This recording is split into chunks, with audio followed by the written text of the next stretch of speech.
colleagues, thank you for being here and your interest. I am not going to do a presentation today. We're going to have a podcast with somebody that I believe is one of, in terms of youth ministry, one of the key figures over a number of years. And I want to invite him to come and join. Dewald said, the Reginald show today. But it's just the ISYM podcast for today. As I said, this colleague that I will join currently is an emeritus minister, a veteran in youth ministry, but he will tell his own story. And today we will dialogue on the story of the Cup Camp.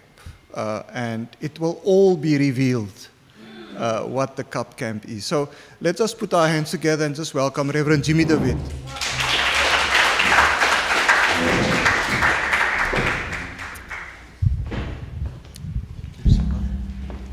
Welcome, Reverend Jimmy. Thank you, Rich. We agreed that from now onwards we will address each other in the first names because we know each other for a long time, and so it will be Jimmy and Reggie today. So without further ado, I'm going to just read the title that is on the program, Cup as Resilient Hope, a dialogue on post-colonial missional ecclesiology embodied in an international youth initiative. Now, youth in mission, we believe, is to be intentionally contextual. And specifically in the context of our continent, it has to be, Anita already referred to that, post-colonial. Now the question is, how do we discern post-colonial mission, in our current context? And I'm so excited that we can have this conversation. You might know that in 1994, South Africa experienced what one can call the magic of, this, or some people call it a revolution of the new South Africa, democratic South Africa. That was April 1994. Yes. But at the same time, in Rwanda, between April and July, some people say it was more or less 100 days, there was a genocide where close to 800,000 people were massacred. And it's against the backdrop of that, what one can call wound, societal wound, that a new initiative started. But Jimmy, at the time you were quite involved in the church, Urksa, before that NG Sendingkerk, a mission church, in the youth ministries.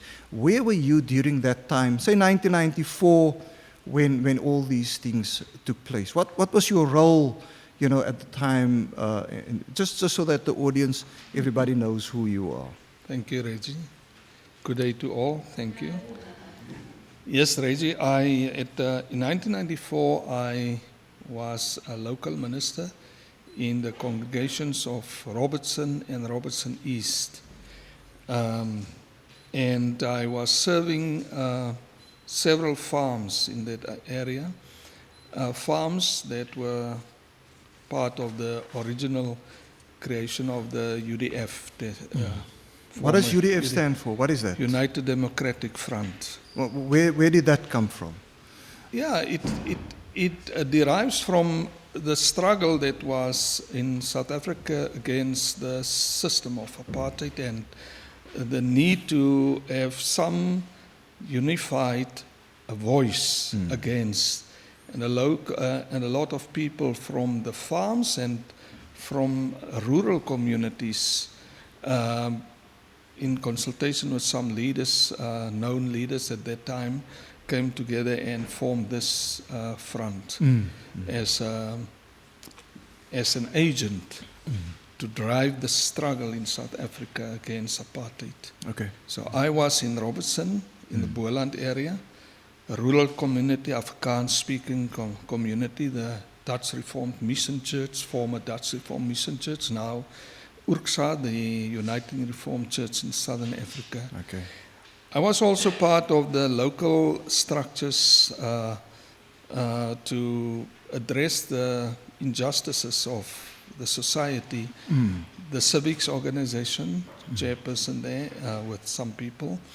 I was also at that stage in church, I was part of the youth structure of our church. I was part of the Cape Synod's youth structure and became this general secretary of the General Synod of URCSA. Yeah, yeah. So, and as that, I was involved in youth ministry in South Africa, but also with the partners that our church at that stage had in the rest of the world. Ecumenical partners. Ecumenical partners, yes. But church Jimmy, partners. I find it interesting that you have, on the one hand, this almost, if I may call it that, this activist background, being involved in the UDF, being involved in the civic organizations. If I may dare say, a political involvement, you can correct me. And on the other side, you're also involved in the youth ministry. How do you bring these two together? I mean, are they not separated, to be separated? It's strange that people ask that question. Oh, because, okay. No, because for me and how I grew up, I know that being a child of God, trying to be a disciple of Christ, you need to be involved and partake in what's happening in your community in order to do your ministry as minister or dominee in the church, because our people are people living in the society out there. So for me, it's no difference, but I don't want to call it political involvement. I'm just calling it as, or I think of it as living out and embodying the belief and the faith in Jesus Christ as Lord. So I'm doing it from that point. So I always was in conflict with many people in the church, but also outside the church, who could not understand why am I involved. So it was not primarily a political motivation, it was because of your faith, because of this belief, this confession, Jesus is Lord, that has implications for how you serve God. And you know, at that time already we had the Confession of Belaar, some state still the concept confession, and that brought a new perspective to me also.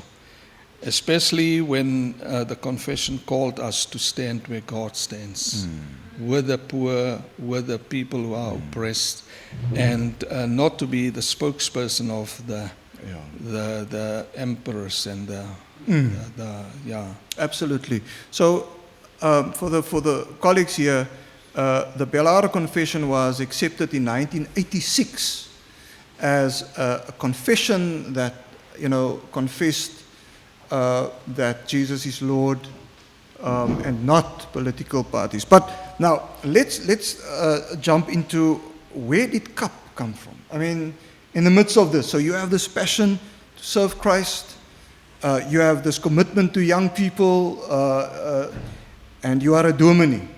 But how did this CAP came about? We want to have an idea of how did it happen in URCSA? In URCSA, yes, because I was known because of my work as General Secretary, I knew some people in the Dutch Reformed Church and on the General Synod level. And also on the Regional Synods level. And then Reggie and Who's Reggie? You and me. We were invited by the research group under the leadership of Tion Kitching at the Huguenot College, which is... There's some Huguenot College people here? Okay. Which is an institute of the Dutch Reformed Church. And they invited us to join them on a research mission, youth research mission in the United States of America. And we, Reggie and I, we went, you and I, would remember that we We continued with them on that research. We were invited without being informed about or invited to join and to make inputs on the program. Yeah. But we went and everything went as planned. But there, from the start, we could see that there's a difference in the way in which we do missionary work or mission, and in which the methodology in which we do our things as in URCSA and in the Dutch Reformed. There were many clashes. It was a difficult research. There were many clashes. At the end of the day, we normally came together to share and to evaluate and talk about the program. And during that sessions, you and I normally, we would voice our opinion on some things that happened, and it was not accepted well. Is that happened now in the United States? In the United of States America? still. Yeah. And what was the year? And the year was 1995. 1995. Yeah, November 1995. And then So maybe just an idea, Jimmy, who did you visit? we visit different youth institutions Yes, and yes. some people, youth leaders in the church Yeah, at that yeah. stage. We visited Professor Kenda Dean and Oh, yes, yeah. a program Princeton. there. A lot of colleagues know in Professor Princeton, Kenda yes. veteran And also, and the Chicago Inner City Mission. Oh, yeah. A lot of the Youth LaSalle Church, specialties? youth specialties. National yes. Youth Workers Yes. Convention. And then that's the one. Mike Iaconelli. We joined that International Youth Convention. Yeah. And and there we met some people, or people heard Yeah. us and see us, and then to our surprise, we got an invitation from the African Methodist, the American African Methodist Church. Yeah. You and I, you remember that Yeah. we should come over the Sunday and share in their fellowship, the worship fellowship, and also address their Yeah, youth. yeah. And when we shared that with our research leaders, they were objected to it and they prohibited us to go. Yeah. But tell me, and how did you end up with a cup camp? Yes. That struggle. The next one. Yeah. That struggle, Yeah. that struggle came or forced us to make a decision on our continuance Yeah. in that research team, and we decided that we are not happy any longer because every time it was a struggle. And then when we got to the hotel, we got the invitation from our partners in Sweden. The Sweden. church's partners. Yeah. In Sweden, that we should come over at one stage to speak about possible partnership Yes. with and then we end up fighting with. No. Yeah. But We went. We decided that we go now. We break this one and we break away from the research team, and then we go to Sweden. And how did you But- end up in Belgium? Yeah, because Bert. we changed our visas and notified the Swedish people that we are free to come. And they say yes immediately. Yeah. But then we realized when we want to go, they say now the visa requirements for South Africans to Sweden has changed. Yeah. So we went to Den Haag to apply. That did not materialize.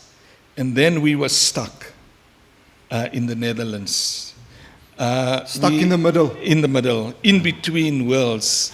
And we decide, okay, we know some other partners around here, and maybe we should let them know that we are here and we want to come over to discuss some youth work and so. And they said anytime, and we took the train to Belgium. Yeah.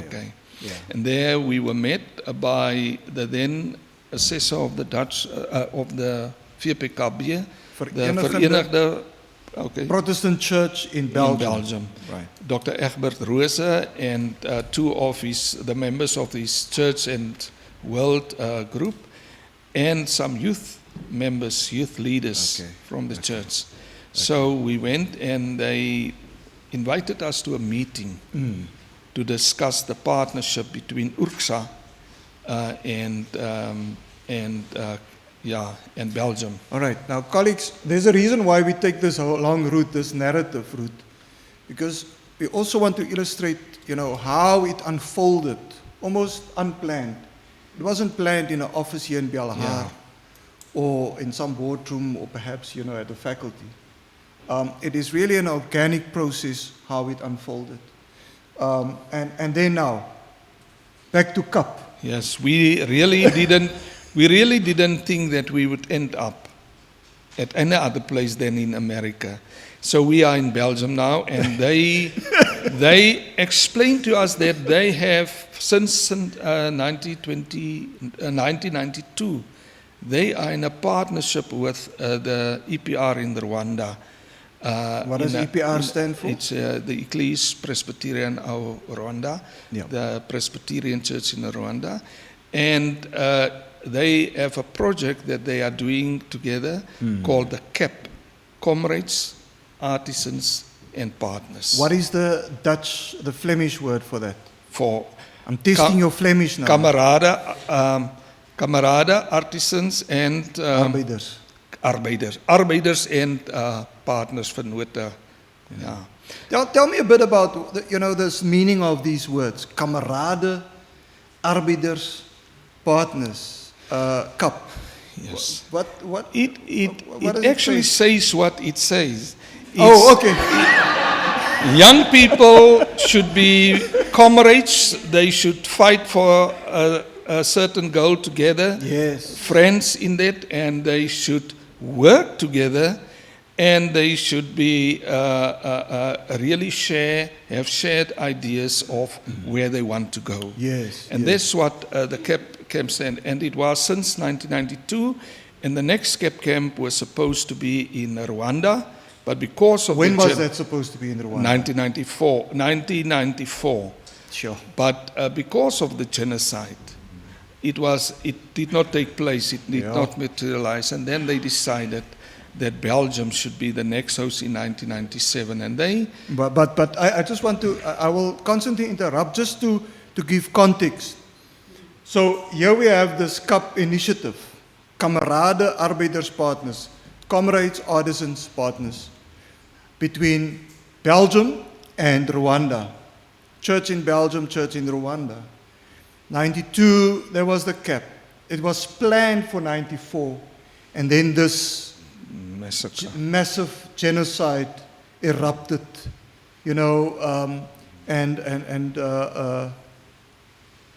I mean, in a sense, it broke a country, Yes, and the whole nation. A whole People, nation. The people. people. Yeah. So then the partners in Belgium invited us if we In want 95. in That's a 95. year after that.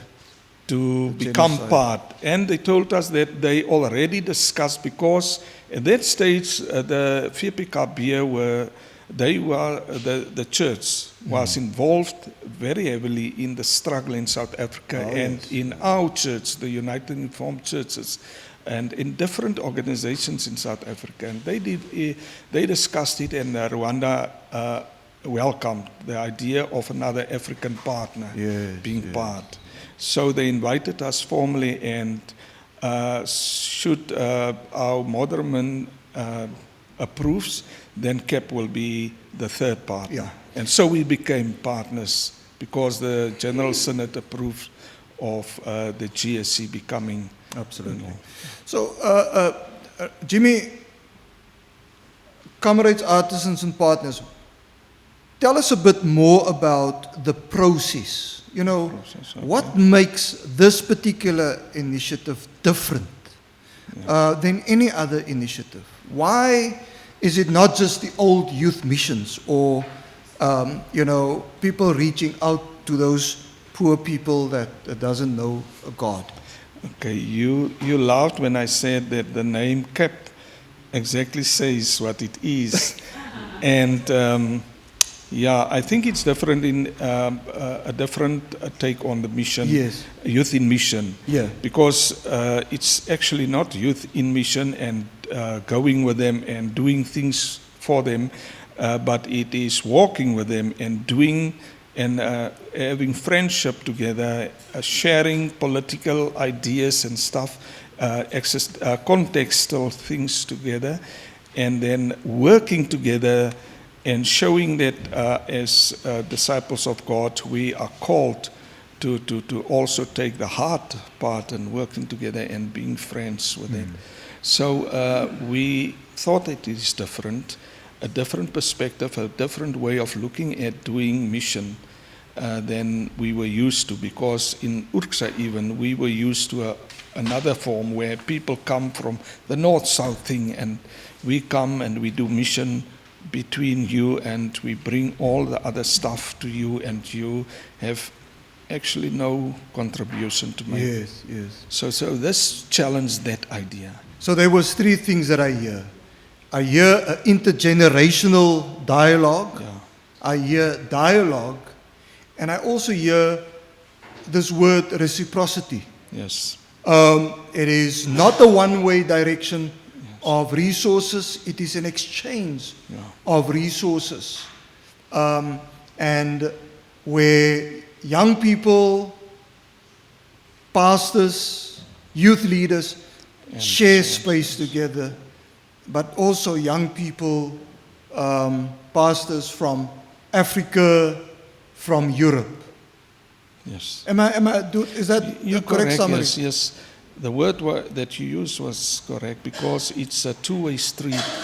We were used to an idea that some people do stuff for you because you don't have and you can't have anything to contribute.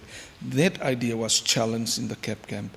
And it was intergenerational, because the youth leaders were ministers, or the church leaders were ministers, a few dominees, and then the youth. But there were no separation in terms of the program and what we do, because we work and walk and plan together. Youth has just as much contribution and inputs as anyone else, and we are together responsible for the positive outcome of the program. Wonderful. Just to say, we have 5 minutes left. I thought we are going until 1:05 for questions. Yeah. So I'm sure you want ask some questions to Jimmy as well. But I want to ask you one last question.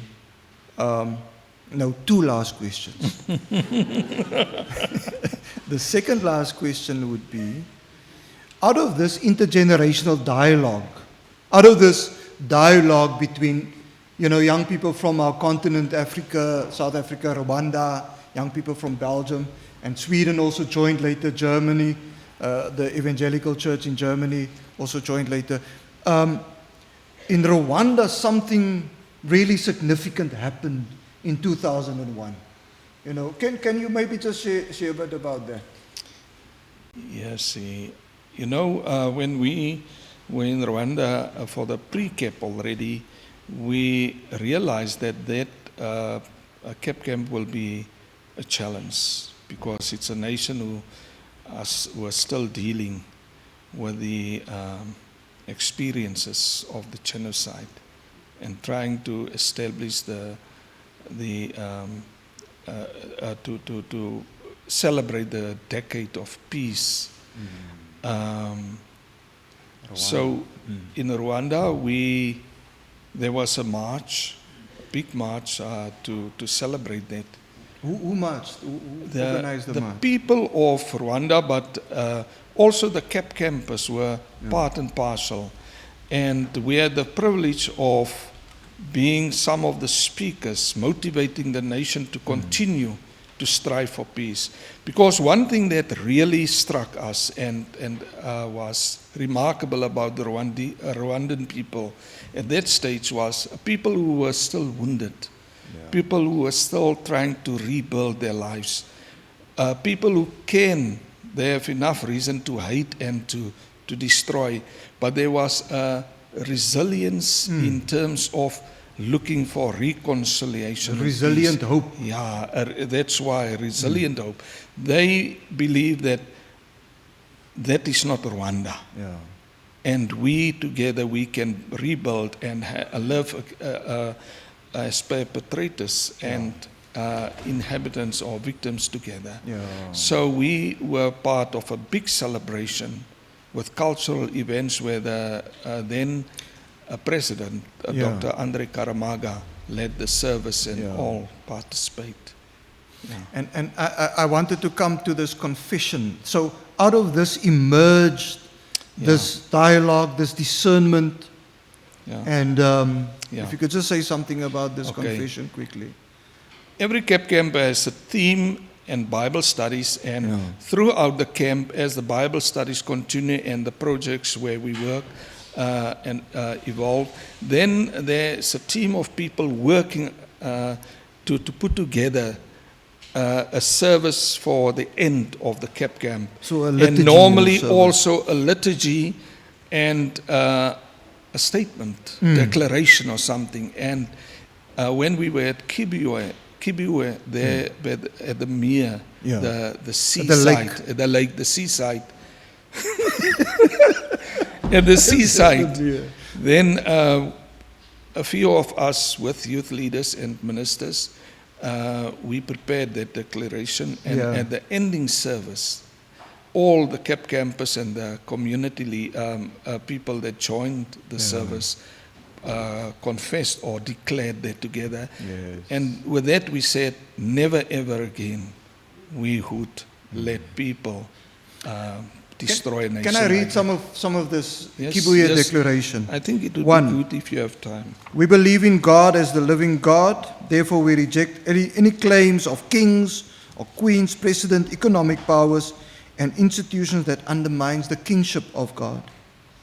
So we shall adore and worship God with all our hearts, with all our soul, and with all our strength. We believe that God has created all humanity in His image. Therefore, we reject any doctrine, ideology that tries to ignore or destroy the equal status of all humanity before God. We confess that people of different races, tribes, cultures, and backgrounds could peacefully live and work together where there is mutual respect and tolerance, etc. And this emerged from, this experience. In 2004, in Sweden, another confession also played a key role. Yeah. The Confession of Accra. Accra, Yeah, of which the was developed in Ghana. Yeah, in Ghana, and it was about justice to the environment. Yes, yes.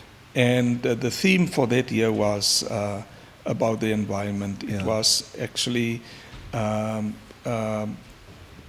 that people may have life And have it to to its the fullness. Yeah. And we worked out together the Bible studies, and the participation and the part that the young people themselves played in this. So the projects, the social projects where we work, were all some sort of environmental projects. Yeah. So I think the process within CUP itself was already an alternative. So it was not just, this is just the product of a process. And what is this process? This process, and I want to reiterate, is where church leaders, pastors, and young people spend time together, work together. Not just preaching. Pastors didn't preach on the CUP camp. They were working together. They were working, you will see on the photos there, Jimmy, maybe you must say something about that. Okay, the pictures there are from our time in Rwanda, building the walls there, and then building a school that they were struggling. And in that project, both pastors and the young people together were working, just as us, sleeping, eating together, and working together in that Yeah. project in Rwanda. That was not the only project. There were other projects like that, but it's more the idea of walking with the young people and the people of the country itself, and hearing and listening to them, and trying to internalize it with yourself, like the one incident of a visit to the genocide sites. Many of the young people, many of the nation at that stage were still very broken. And when we came there, it was utter shock to them and to us, and we had to deal with the effects of it for days after. Yeah. So, but it is about sleeping together, eating together, working alongside one, not only talking and preaching about it, but showing that there's another way in doing it. Not excluding the youth or doing something for the youth, Yeah. but together with the youth, where they equally share their ideas and inputs. It was a performance. The whole cup experience is a performance of a different way of doing, the mission of God. It is not, trying to get results outside or trying to put a piece of paper together like a confession. It was this whole living together, working together, and also being challenged by young people. And therein lies, the post-colonial dimension of this. Jimmy was saying that, the colonial mission is top-down. The colonial mission is people have resources which they bring to us. We receive. What we see here is reciprocity. See mutual engagement, being challenged in different ways. And Reggie, I forgot. Unfortunately, we cannot share the whole project. Then you might have understand it a little bit better, because when you see the concept and the methodology, then you would realize it's a total different way. We don't say that it's perfect. We don't say that it's all that's to say about post-colonialism, but at least that was a start, and it's a challenge to us to rethink the way in which we are doing things, because we grew up, even within the Dutch reform, the URCSA, we grew up accepting that that is the only type of method that you can minister. And even with in your own church, your youth and the other people in the church, it's only the leadership that's doing and determining what's going to happen. But this is another way. It's really true. And what's really interesting from that small church in Belgium, Antwerp congregation, and the VPKB, a very small church, but the impact in society is tremendous.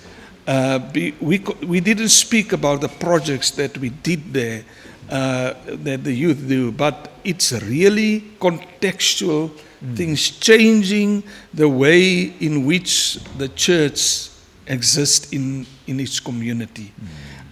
So I don't think I think it's very relevant, and I think we should all actually rethink the way in which we do our ministry, not only the missiology, but the ministry and how we understand a missional church, because we do ministry, a missionary work, but actually we are a missional church, and so I think you're quite. I agree, Dewald. Your question, the last part, you and I should look, and all the URCSA people here, we should look for the answer, because you are quite correct. I don't think, if I can say to my understanding, Reggie, I don't think it's a moving back intentionally to the colonialistic way of doing things, but I think you are correct in many young people or many ministers in Urksa, because that's the church where we serve or I serve, many ministers in Urksa because of our studies, and when we are done, we settle down. We form sort of our own empire here. Sorry, I make a very big thing to say that now, but I arrived now, and I'm in charge now, and we do, and this is important and that is not important, and that's where this thing challenges you, because the young people are part of that church. Yes. And there are other groupings, minorities maybe even, that's part of that. And they equally have a say in what's happening there. And I will challenge you, Dewald and Jacques, jy is ook nog 'n bietjie jonk, but the younger ministers, because sometimes it's not. We struggled in the church, the older ministers. I'm a retired minister, emeritus, but we struggled to move over to a new way of being church. But it seems to me also that the younger generation of leaders in the church fell back into the old way. I think we are too overwhelmed with the issues and the context, and so we do nothing now.